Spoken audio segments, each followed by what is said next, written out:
I am Chris Pound. I'm a consultant, been working on a nomination for the Great Spas of Europe to be a World Heritage Site. In particular, I prepared material on those parts of Bath which we thought demonstrated the values of Great Spas of Europe. One of the buildings that we looked at and chose and put forward was the Mineral Water Hospital. It is an important building for a number of reasons. Firstly, it was mooted very early in the 18th century, in 1713. It eventually got built in 1739 and is one of John Wood's better buildings. John Wood is an architect working in Bath. Some years later, an attic story was added by John Palmer in 1793, and then two more wards were added in 1795. Now, as soon as Union Street was built, pipes were laid up from the King's Spring up to the Mineral Hospital, and that was enabled baths in the hospital to be taken in 1831.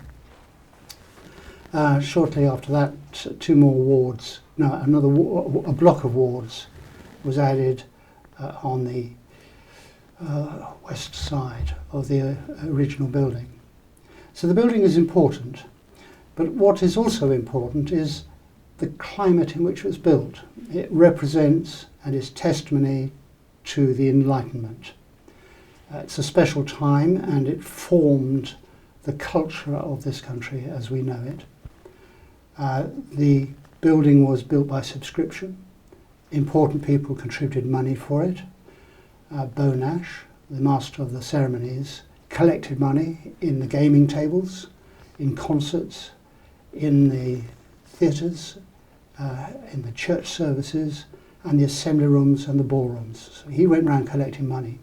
The King donated a large sum of money. Ralph Allen donated the stone.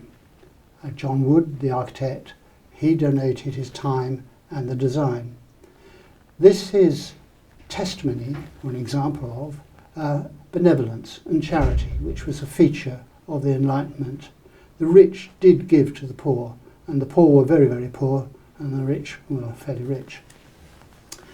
But the third group of reasons that this building is important is what went on inside it. And this was the activities of the doctors. They were an extraordinary group of men. They were all men from the 18th century, early 19th century. They did all sorts of research.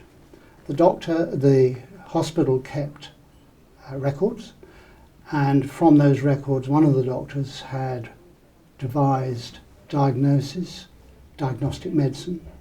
It's evidence-based medicine. This came from the Mineral Hospital. Another doctor established the concept of the placebo, and that is coming from the Mineral Hospital. Other doctors were involved with trials, clinical trials, testing ideas. The use of rhubarb was one of them. Another one worked with Dr. Priestley on the use of gases, and that has remained an important part of medicine as we know it now.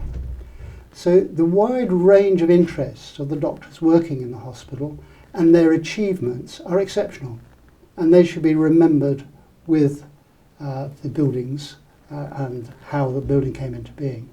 But it wasn't just in the 18th century and 19th century. All the way through, the Mineral Hospital has led on various parts of research. Arthritis and rheumatism were its famous research fields.